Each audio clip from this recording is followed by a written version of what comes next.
ভারতকে সুবিধা দিতে যে নিয়ম করেছিল আইসিসি, এবার সেটার ফায়দা নিয়ে তাদের বিপাকে ফেলবে পাকিস্তান। আইসিসির সাবেক চেয়ারম্যান এহসান মানির দাবি, সরকারি সিদ্ধান্ত হওয়ায় ভারত ম্যাচ বয়কট করলেও পাকিস্তানকে কঠিন সাজা দিতে পারবে না আইসিসি।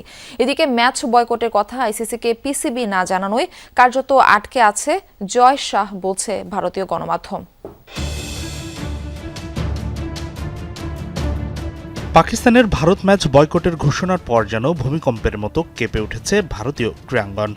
রোববার রাতে ঘোষণা আসার পর থেকে সোমবার সারাদিন চলেছে নানা জল্পনা কল্পনা, রটেছে অসংখ্য খবর।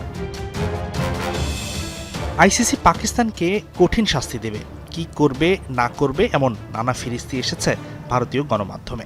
কিন্তু পাকিস্তান ক্রিকেট বোর্ডের মোক্ষম চালে আটকে গেছে আইসিসি। সোমবার বোর্ড অব ডিরেক্টরদের সভা করার প্রস্তুতি থাকার পরেও তা করতে পারেনি আইসিসি, কারণ পাকিস্তান ক্রিকেট বোর্ড আনুষ্ঠানিকভাবে আইসিসিকে এখনও কিছুই জানায়নি। 15 ফেব্রুয়ারি ভারত ম্যাচ বয়কটের কথা পাকিস্তান সরকার জানিয়েছে সামাজিক যোগাযোগ মাধ্যমে, যার পরিপ্রেক্ষিতে আইসিসি ছুটির রাতেও একটি ইমেল পাঠালেও এর বাইরে কিছু করতে পারছে না। ভারতীয় গণমাধ্যমগুলো একে বলছে পাকিস্তানের ইমেল ড্রামা। তাদের ধারণা পিসিবি ইচ্ছাকৃত আইসিসিকে ইমেল পাঠাতে দেরি করছে, কারণ আনুষ্ঠানিক চিঠি পাঠানোর অর্থ হলো টুর্নামেন্টের নিয়ম ভঙ্গ করা, যার ফলে সরাসরি শাস্তির পথ প্রশস্ত হবে। সেই সম্ভাবনার কথা বিবেচনা করে বিষয়টি সরকারের উপর চাপিয়ে দেওয়ার সিদ্ধান্ত হিসেবে দেখাতেই পিসিবির এই উদ্যোগ, বলছে ভারতীয় গণমাধ্যম। এখন প্রশ্ন হচ্ছে, পাকিস্তান ভারত ম্যাচ বয়কট করলে কি করবে আইসিসি? এই প্রশ্নের সঠিক উত্তর এই মুহূর্তে দেয়া সম্ভব নয়। তবে ভারতীয় মিডিয়া ট্রায়ালে দোষী পাকিস্তানকে দেয়া হচ্ছে সম্ভাব্য নানা সাজা। তার মধ্যে 3টি সম্ভাবনার কথা বলা হচ্ছে বেশি। প্রথমত, বিশাল আর্থিক জরিমানা। দ্বিতীয়ত, আইসিসির ইভেন্ট আয়োজন বা অংশগ্রহণের উপর পাকিস্তানের নিষেধাজ্ঞা। আর তৃতীয়ত, পাকিস্তান সুপার লিগকে নিষিদ্ধ ঘোষণা করা।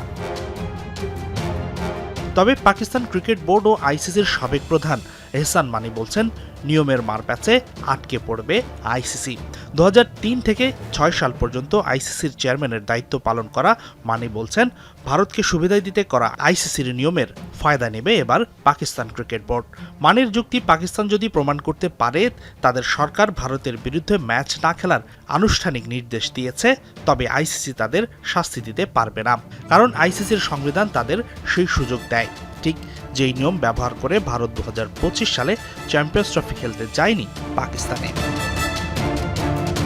হাসিনুর রহমান, যমুনা স্পোর্টস।